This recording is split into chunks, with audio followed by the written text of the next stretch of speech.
Before markets, before money, before debt, or wages, or prices, or any of the structures we have already looked at, there is something even more fundamental sitting underneath all of it.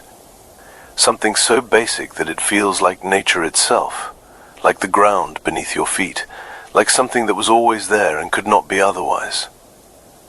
The idea that things can belong to people, ownership, property, mine and yours, the division of the world into what I can use and exclude you from, and what you can use and exclude me from. This idea is so deep in modern life that questioning it feels almost incoherent. Of course things belong to people. Of course there is private property. What would the alternative even look like? But that response, that immediate sense of course, is precisely the signal that this is a route worth pulling. Because the things that feel most like nature are usually the things most thoroughly made by history, and ownership is one of the most thoroughly made things in human existence. So let's look at it honestly, not to argue for or against it, not to arrive at a political conclusion, just to see what it actually is, where it came from, and what it does to the shape of human life, begin before it existed. For the vast majority of human history, hundreds of thousands of years of our species walking the earth, private ownership of land did not exist. This is not a romantic claim about peaceful ancestors living in perfect harmony. It is simply a historical fact. Nomadic peoples do not own land because you cannot carry land with you. Hunter-gatherer bands moved across landscapes that were used in common, claimed by no single person or family in the way we mean when we say owned. The idea that a particular stretch of earth, a particular river, a particular forest, permanently and exclusively belonged to a specific individual would have been not merely unusual but largely incomprehensible. What existed instead was use. You had claim to what you were using, the field you were planting, the area you were hunting, the shelter you had built. But the claim was active and present. It did not persist through time, disconnected from use. When you stopped using it, the claim dissolved. The land returned to the commons, available to whoever needed it next. This is a fundamentally different relationship to the material world. The world is not divided in advance into parcels belonging to specific people. The world is available and people move through it using what they need, and the using is the having. Then agriculture happened, and agriculture changed everything. When you plant a crop, you must return to harvest it. The connection to a specific piece of land becomes extended through time. You clear the land, prepare it, plant it, tend it, protect it over months, and then harvest it. Walking away and letting someone else claim it the moment you turn your back is not workable. The investment of labor into a specific place over time created the pressure toward a more persistent form of claim.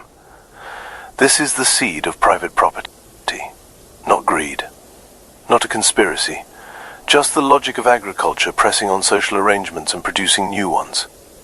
The person who invested months of labor into a field needed some assurance that they would be the one to benefit from the harvest, and that assurance required others to recognize and respect the claim, which is where ownership as a social institution begins.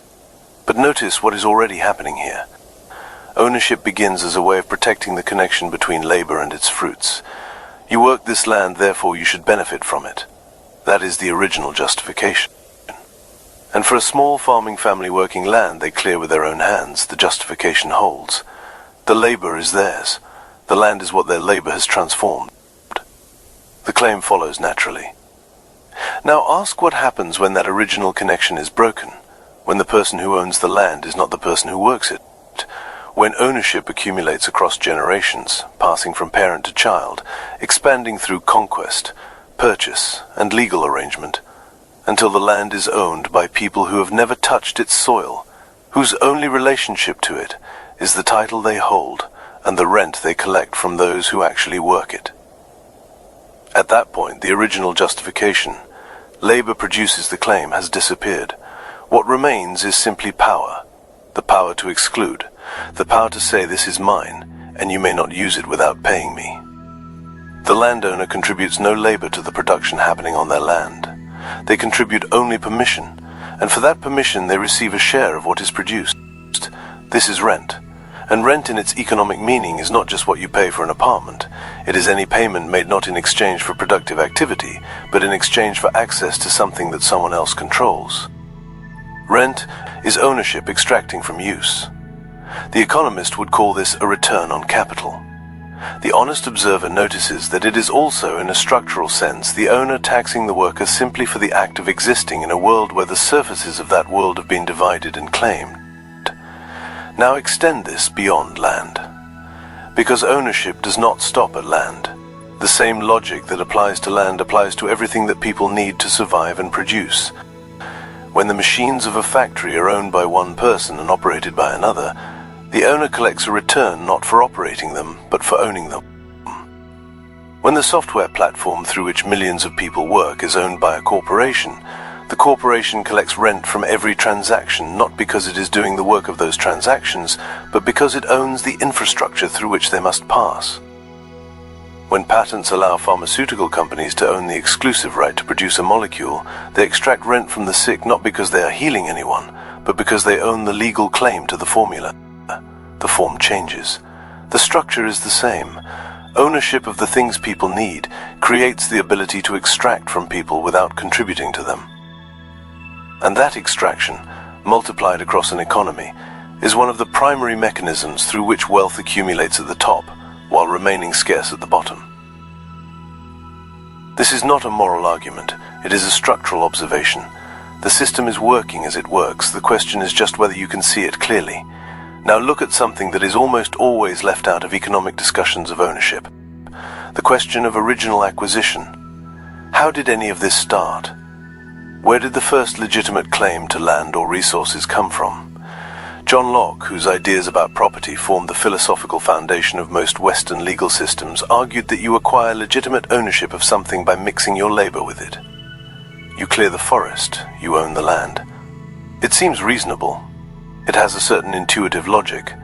But Locke also knew that this principle has a problem. If the world is finite and someone claims ownership of a piece of it, they are by that act reducing what is available to everyone else. He added a condition now called the Lockean proviso. The acquisition is only legitimate if there is enough left over for others. Enough and as good left in common for others, was his phrase. Look at the world as it currently exists and ask whether that condition is met. The majority of productive land on Earth is owned. The majority of natural resources are owned or controlled. The majority of the platforms through which economic activity now flows are owned. The person born today into that world does not arrive into a commons from which they can freely take what they need by mixing their labor with it. They arrive into a world already divided, already claimed, already priced. Their choice is not between taking freely and taking by arrangement. Their choice is between the arrangements available to them.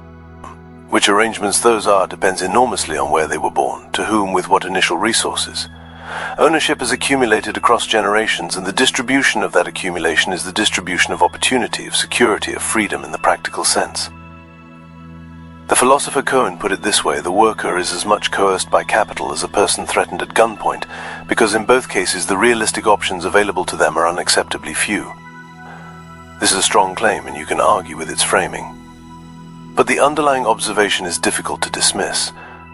When the realistic options available to someone have been structured in advance by ownership arrangements they had no part in creating, the freedom they exercise within those options is real but bounded. They choose.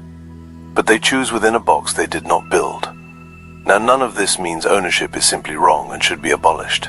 The relationship between ownership and incentive is real. People invest more in what they own. People protect and develop what they have a stake in. The gardener who owns the garden tends it differently than the gardener who is renting.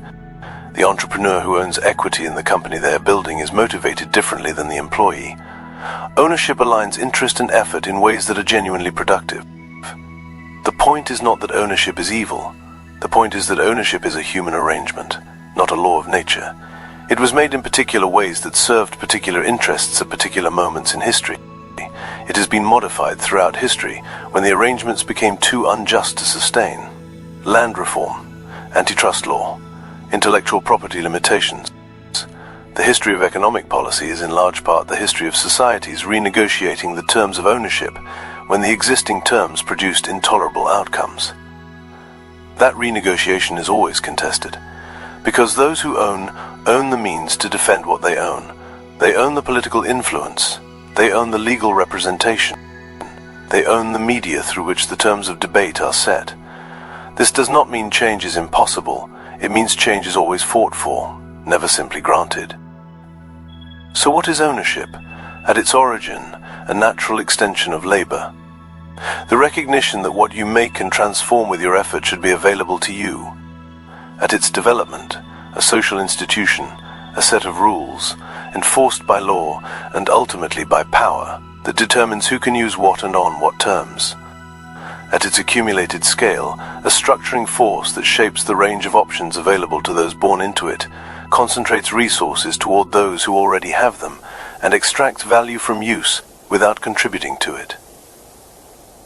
It is not nature, it is history, and seeing it as history rather than nature is the difference between someone who accepts the current arrangement as inevitable and someone who understands it as one possibility among others that human beings have the capacity, if not always the power, to change. That seeing changes nothing immediately. The ownership arrangements of the world do not shift because one person understood them more clearly, but the person who sees them clearly is no longer entirely captured by them.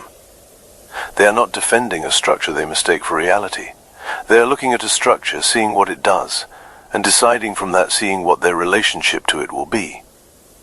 That is always where it starts.